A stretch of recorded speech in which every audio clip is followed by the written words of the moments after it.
পর্ব ৪ অদৃশ্য শিকল। পর্দা কালো থেকে ফিরে আসে। একটা শিশুর হাসি তীক্ষ্ণ আর ভয়ঙ্কর শূন্যতায় প্রতিধ্বনি করে। হাসিটা বিকৃত ফিসফিসে রূপ নেয়। দিদি, আমি এসেছি। ক্যামেরা রিয়ার গাড়ির ভিতরে চলে যায়। গাড়িটা এখন বাংলাদেশের এক নির্জন রাস্তায় থেমে আছে। হেডলাইট বন্ধ, শুধু ড্যাশবোর্ডের হালকা আলো অদিতি আর রিয়ার মুখে ভয়ঙ্কর ছায়া ফেলছে। আগের পর্বের অদিতির চিৎকার এখনো বাতাসে, তার চোখে আতঙ্ক, শ্বাস ঠান্ডায় দৃশ্যমান। সে ফোল্ডারটা শক্ত করে ধরে আছে, যেন এটাই তার একমাত্র ভরসা। রিয়া মুখ ফ্যাকাশে, হাত কাঁপছে, অদিতির দিকে তাকায়।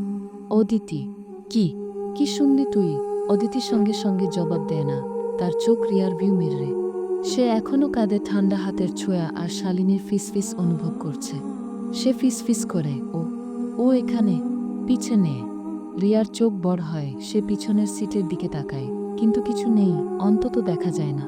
বাতাস আরও ঠান্ডা হয়, জানালায় বরফ জমে গেছে, বাইরে কিছু দেখা যায় না। রেডিও আবার ক্যাচ ক্যাচ করে, বিকৃত কণ্ঠ।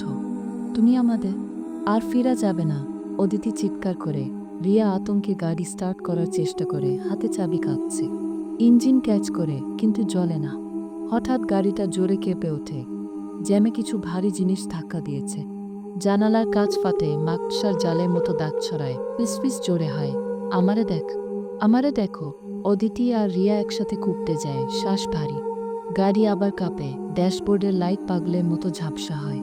তারপর একটা প্রচণ্ড শব্দে উইন্ডশিল্ড ভেঙে ভিতরে ঢোকে, কাচের টুকরো তাদের উপর ছড়িয়ে পড়ে।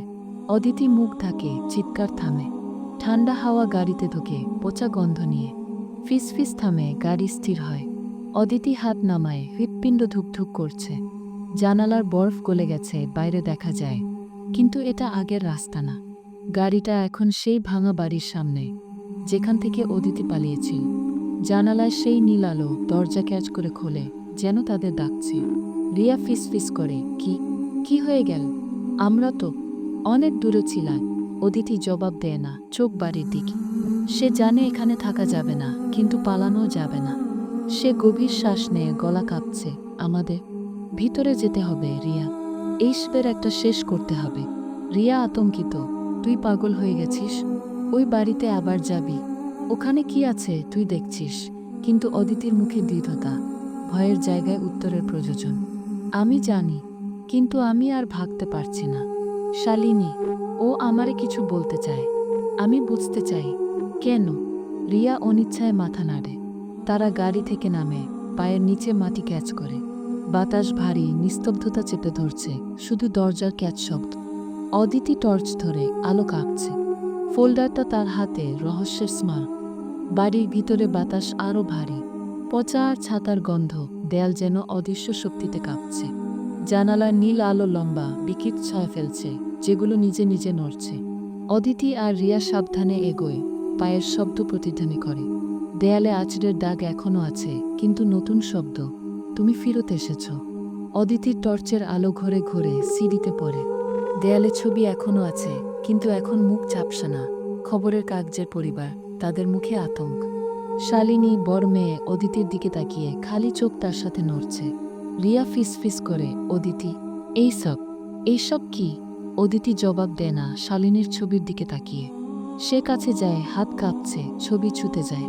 তার আঙুল ছবিতে ঠেকতেই বাড়ি কেঁপে ওঠে। শিশুর হাসি হলে প্রতিধ্বনি করে, খোলা জায়গার মতো।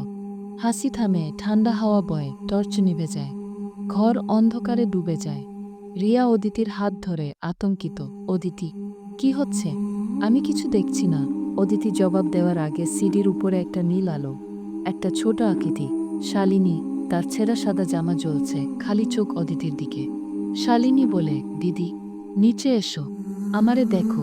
সে ধীরে নিচে ভাসে, অন্ধকারে মিলিয়ে যায়। অদিতির হৃৎপিণ্ড ধুকধুক করে, কিন্তু সে জানে অনুসরণ করতে হবে। সে রিয়ার হাত ধরে, আমাদের নিচে যেতে হবে। রিয়া আপত্তি করে, কিন্তু অদিতি তাকে টানে। তারা সিঁড়ি দিয়ে বেসমেন্টে নামে। বাতাস ঠান্ডা, পচা গন্ধ অসহ্য। সিঁড়ির নিচে একটা ভারী কাঠের দরজা, উপরে ছাইয়ের চিহ্ন লাল হয়ে জ্বলছে। দরজা নিজে খোলে, অন্ধকার গহ্বর দেখা যায়।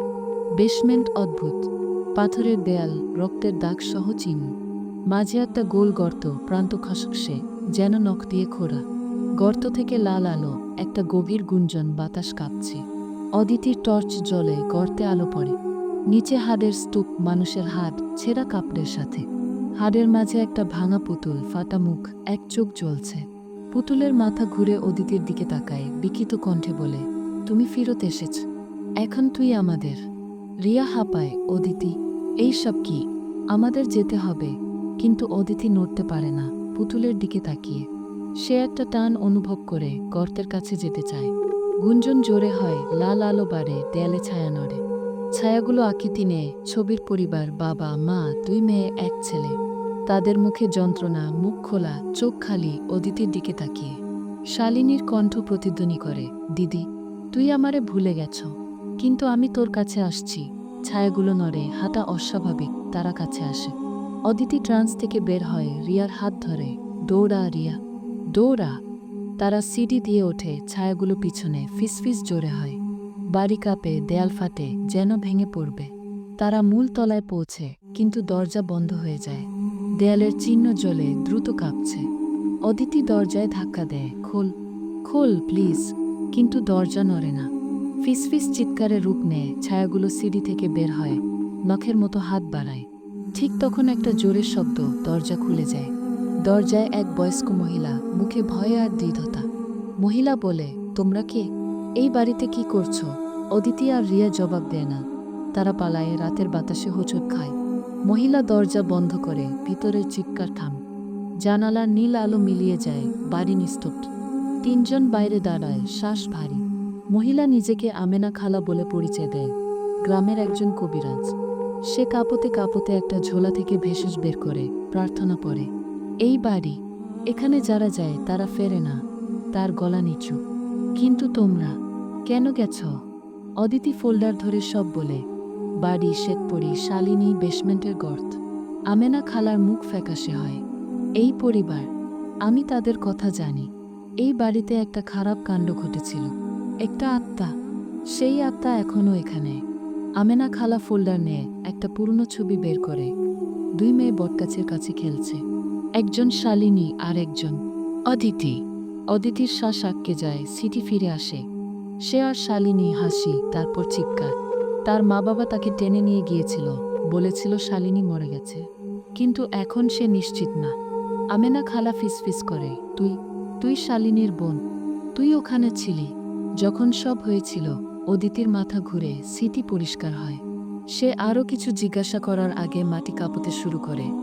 বাড়ি থেকে গভীর গুঞ্জন। নীল আলো ফিরে আসে, দরজা খোলে। আমেনা খালা আতঙ্কিত, অদিতির হাত ধরে, যাও, এখনই যাও। এই আত্মা, এ তোমাকে ছাড়বে না। অদিতি আর রিয়া দৌড়ায়, আমেনা খালা পিছনে। কিন্তু গাড়ির কাছে পৌঁছতেই গুঞ্জন জোরে হয়, মাটি ফেটে যায়। তাদের আর গাড়ি মাঝে ফাটল। ফাটল থেকে লাল আলো, বেসমেন্টের ছায়াগুলো উঠে আসে, খালি চোখ অদিতির দিকে। শালিনীর কণ্ঠ প্রতিধ্বনি করে, দিদি, তুই আমারে ছেড়ে যেতে পারবি না। ক্যামেরা অদিতির আতঙ্কিত মুখে জুম করে, চোখে ফাটলে লাল আলো। ছায়াগুলো হাত বাড়ায়, শালিনীর কণ্ঠ জোরে হয়। ঠিক তখন পর্দা কালো হয়, অদিতির চিৎকার আর শালিনীর ফিসফিস।